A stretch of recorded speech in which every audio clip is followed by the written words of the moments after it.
రాజన్న సిరిసిల్ల జిల్లా వేములవాడ శ్రీ రాజరాజేశ్వర స్వామి దేవస్థానంలోని ప్రధాన విభాగాల్లో అవినీతి అక్రమాలు జరుగుతున్నాయన్న ఫిర్యాదులతో నేడు దేవాలయంలోని గోదాం అకౌంట్స్ లడ్డు తయారీ విభాగంలో ఏసీబీ డీఎస్పీ రమణమూర్తి ఆధ్వర్యంలో అధికారులు ఆకస్మికంగా దాడులు నిర్వహించారు.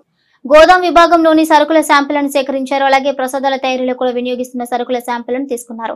అలాగే తూనికలు, కొలతలు, నాణ్యత తదితర అంశాలపై సమగ్రంగా విచారిస్తున్నారు.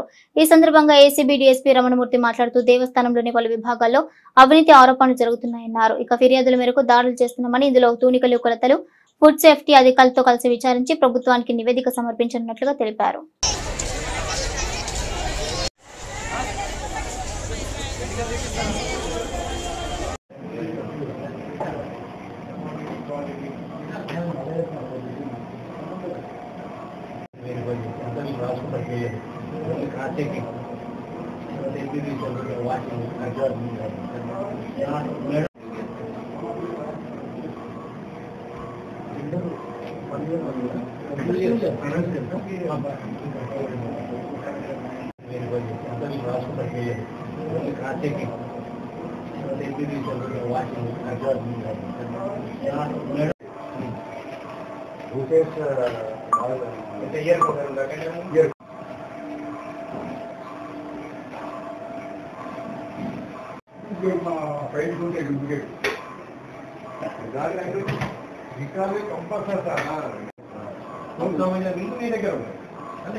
రాజన్న సిరిసిల్ల జిల్లా వేములవాడ శ్రీ రాజరాజేశ్వరి టెంపుల్ ఈరోజు ఏసీబీ కరీంనగర్ ఆకస్మిక దాడి చేయడం జరిగింది.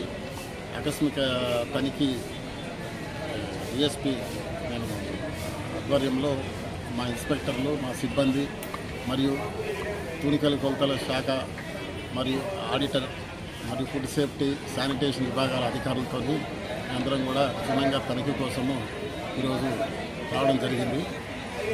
అన్ని విభాగాల్లోనూ రికార్డును తనిఖీ చేసి మేము మన అవకతవకల వాటి విషయంలో ప్రభుత్వానికి ఒక నివేదికను పంపిస్తాము.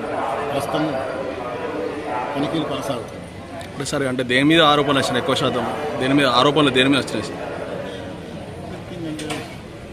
ఈ లడ్డూలు తయారీ, తర్వాత ఈ స్టాక్ ఒకటి, ఇంకా చాలా ఉన్నాయి. ఎప్పటి వరకు సార్? ఈవినింగ్ వరకు జరుగుతాయి.